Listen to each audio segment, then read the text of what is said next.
we're all talking about interest rates are going to fall. What goes up must come down, right? That's what they say. We don't know how high they're going to go, but let's say interest rates come down in 2 years, and you get locked in at a 7.75, 30-year fixed rate, and now it's 5.5, and you want to refinance that 5.5, but now you have to bring money to close for your refinance to pay back your down payment assistance.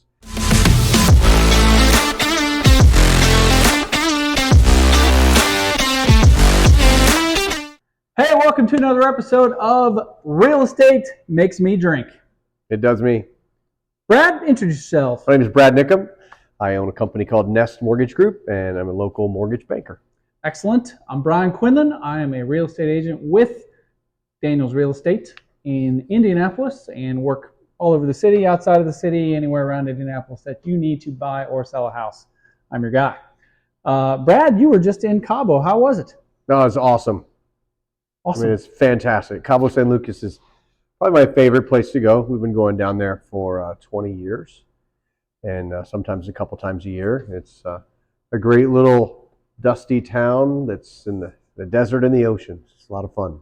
The pictures you showed, you went on a hike with your wife, so a little dust there, but not much dust otherwise. No, it's a dusty little town. Is it okay? Yeah, when it rains, it turns into a muddy little town, and then it turns back into a dusty town. So some beautiful homes. We walked up a mountain. Yeah. That's a neighborhood called Pedregal. It was started in like 1979. So you've got some really cool houses at the bottom that are older, and then multi-million-dollar homes at the top that are just amazing. Awesome.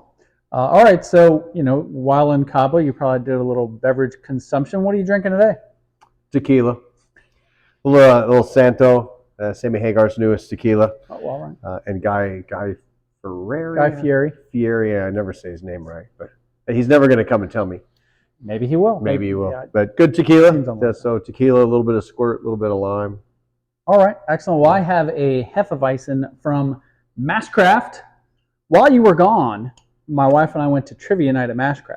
Right. And we answered a trivia question correctly, and I won a free growler. Just one question? You won that? For real. One question. Wow. They must know you're in real estate. They really do. Real estate, for many realtors, is slowing down. Now, you said that you've been doing a lot of pre-approvals lately, so obviously on your end, you're seeing an uptick or steady business, which is great. One of the things that I'm finding is, people are concerned about higher interest rates. Higher interest rates means that they have a higher down payment that they need to make, as well as a higher monthly payment, that kind of thing. One of the things that people ask me about, or I hear about and suggested that I bring up to clients, is down payment assistance programs. Can you enlighten people on down payment assistance and why it may not be the best option? Sure. So what I always tell people is if somebody's giving you free money, there's usually a catch, right? So free money is really never free. And when you look at the down payment assistance programs, usually have a higher interest rate because you're using down payment assistance. You're usually in a deal where you're going to have PMI based on the loan that you're using because you're going to use down payment assistance, so you're going to be over your 20% down. And then the main thing with the down payment assistance programs that catch a client in a bad way is they have some type of recapture clause and a time frame that you have to stay in that mortgage. So if you're looking at some of them will have like a 10-year recapture, so you have to stay in the house for 10 years. Which, if you think I would stay in my house for 10 years, I've lived in mine since 1997, so really wouldn't have been a big deal. But in a higher interest rate climate, when interest rates come down in 2 years, you're going to want to refinance and take advantage of that lower rate. And if you do, you have to pay the down payment assistance back. Sometimes, some of them are even with interest. Ooh. So because they're set up as a forgivable grant or a forgivable second mortgage, some type of lien against the property, that doesn't affect your first mortgage while you're in there. But if you go to refinance or you go to sell, or say you get relocated and you got to move and now you got to sell your house, and now your recapture may make it to where you haven't grown enough in equity to pay off the down payment assistance and still be able to have a realtor help you sell your house. So you really got to be making some crazy decisions on what you really want to do, right? I say, this is probably bad for me to say as a mortgage guy in a real estate video, but if you got to use down payment assistance, just rent, save a little money, and have a down payment, and put yourself in a better situation. Yeah. I've had two clients who have done down payment assistance in the last year or two. Both of them actually got money back at closing because they had made an earnest money deposit, Sure. and so they get that money back. And so, it sounds great, but both of them are into a situation where they have that down payment assistance with a 9-year contract, essentially. And I remember looking at that thinking, wow, 9 years is a long time to commit to being in a house. Right. Most people end up selling their house that they buy with, around the 3 to 4 to 5 year mark. Yep. And now you're talking about the fact that they're going to have a penalty, if you want to call it that, or essentially you have to repay what it is they helped you with the down payment on. And that may not be a big deal for people. Right. Ideal if you've been there 3, 4, 5 years, you're making more money, your income is up, and so perhaps you do have that money to be able to pay back, but not everybody does. And a lot of first-time home buyers are the ones using that kind of assistance. And who knows when their salaries are going to go up and to what extent in that short amount of time. Not to mention, rates right now are rapidly creeping close to 8%, depending on when you see this video. So, we're all talking about interest rates are going to fall. What goes up must come down, right? That's what they say. We don't know how high they're going to go, but let's say interest rates come down in 2 years, and you get locked in at a 7 3/4, 30-year fixed rate, and now it's 5.5, and you want to refinance that 5.5, but now you have to bring money to close for your refinance to pay back your down payment assistance. Back in the old days, down payment assistance was different. It was paid by the seller. There wasn't a recapture. You just paid more for the house for the seller to make a donation to the Nehemiah program. You got your down payment. You bought the house. You had no money down. And you can, on all loan types, get back whatever you've invested in the house. You can get your earnest money back or your appraisal money back. Plus, we have prorated taxes in Indiana, so you can walk from the table with your prorated taxes as well. But if you look at the old days, it wasn't a big deal to do down payment assistance. You were in the house for a few years, and then the interest rates came down, you refinanced, and it didn't matter.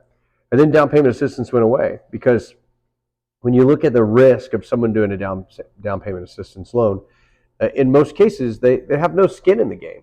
They just bought a house with nothing. And if you look at what happened in 2008, so someone would buy a house with a 3-2-1 buy down, meaning interest rates were 7.5, but theirs started at 4.5, went to 5.5, 6.5, then 7.5, and stayed. So as their rate came up, they couldn't afford the house anymore. They didn't put any money down, but they had $2,000 in their Ford Taurus wagon that they bought. So I'm not going to give up my wagon and lose my $2,000. I'm going to give the house back to the bank and we'll just go rent. And you look at neighborhoods that were built where the builders primarily used a down payment assistance program. There's one right up the road from me that has about 400 homes in it. And at one time, there were 95 foreclosures in that neighborhood. Wow. At one time in 2000, it's probably 2009 by the time they all were in foreclosure. And you look at this, none of those people had any skin in the game. And even today, if you look at the loans that are most foreclosed on, they're VA loans. Oh, really? They're 100% financing. Right. Don't have skin in the game. So it still has a higher default ratio than any other loan type. And there's two loans with no money down. USDA, or what we call rural housing. It's a no money down program, and VA. And you can get into those loans. USDA is, really focused on how much money you make. You can't make over a certain amount. But many of the down payment assistance programs are the same as well. You can't make over a certain amount of money to be able to qualify for that program. And they also have credit score guidelines. So even though an FHA loan can be done with someone with credit score as low as 580, I don't think I've ever seen a down payment assistance program go under a 640. It's still decently high. Yeah. So, I say save up for that down payment. Down payment can be a gift from a friend, a family member, a bonus from work, a gift from a charitable organization, a 501c3, so it may be a church. There's group saving programs that are allowed in a lot of loan programs as well. And a lot of different ethnicities do savings plans. That's a great way to buy a house. And, a lot of people don't realize it, but you can borrow money from your 401k, use that as your down payment, pay your 401k back. You're giving yourself interest. You use your own money for a down payment. And now when you want to refinance to get that lower rate, you're not stuck giving somebody a big chunk of money back. I just had something in my newsletter this week about, getting gifted money for a down payment. So if you're interested in, my newsletter on a weekly basis, drop me a comment and I'll certainly send that your way. That'd be great. Halloween's coming up, Brad. Scares me. Are you a Halloween guy? I mean, it happens to me every year. I can't do anything about it. It doesn't actually have to happen to you. I'm not a huge participant. Okay. Like last year, we had a company party, and I dressed as a mortgage person. Ooh. Yeah, it was a stretch for me. Yeah. I just put on a jacket. That's about as dressed up as you get. Yeah. I mean, no, not a huge Halloween. I'm not against it. I turned the lights orange. Ooh, in here. Well, that's something. Yeah. What about you? I like Halloween. I'm not a Halloween fanatic by any means. We have a few decorations at our house, but I mean, some people get really into it. 12-foot skeletons. Oh my gosh, those are all the rage this year, aren't they? Yeah. I see lots of those. But we have a costume party that we go to in our neighborhood each year. Shout out to my friends in the neighborhood who put that on. It's wonderful. And we usually come up with a different theme each year, something that we do. So yes, we are attending a Halloween party this coming weekend and looking forward to that. This year we are Fred and Wilma Flintstone. No, that's nice. Yeah. Except we have to go barefoot. That's the only bummer. Probably not going to happen. I'm not really a big barefoot guy, so it's going to be Fred Flintstone with Nikes. It's going to be great. He's hip. Very authentic. Yeah. And I just put out a video. Again, check my YouTube page for this one. If you're in Indianapolis, Irvington, downtown. Oh, it's got some scary stuff happening. They have the Irvington Halloween Festival every year. This year is the 77th annual one, and starting Saturday through Saturday of this coming week, they have stuff going on all the time. It sounds really cool. There's haunted houses there. Haunted house. Actually, one of my clients who I helped them move into that neighborhood 2 years ago, last year they won a part of the contest for best decorated house. No kidding. Yeah, so they go all out. He had some. So you think the houses are really haunted? There are a few that probably are. I don't know that I necessarily believe in hauntings, but it sounds cool. Though I do have a friend who lives in Bloomington. Another friend came and stayed with him for a few days, and we were having dinner there, and he says, you have a ghost, right? And the homeowner goes, oh, I know. And really, they told a story about him getting up in the middle of the night and literally seeing an image. Casper? Right, Casper. It wasn't anything frightening, but it was just something that was there, and he was like, yep, there's a ghost in this house. It wasn't anything frightening. If I woke up and found something in my house, it's going to be frightening if it's not supposed to be there. My dog frightens me at times. Exactly. Yeah. I walk past the mirror and sometimes get startled. Just sometimes? Most. Yeah, mirrors are not my friend. Well, I'm sorry to hear that. Yeah. Thanks for watching. Appreciate you being here, Brad. Cheers, my friend. Cheers to you, my friend. If you need a mortgage or you want to buy a house or list a house or even have a house that you want to rent out and you need someone to help you find a renter, we can do all of that. you can. That sounds great. Check us out next time. Thanks for watching. Cheers. Cheers.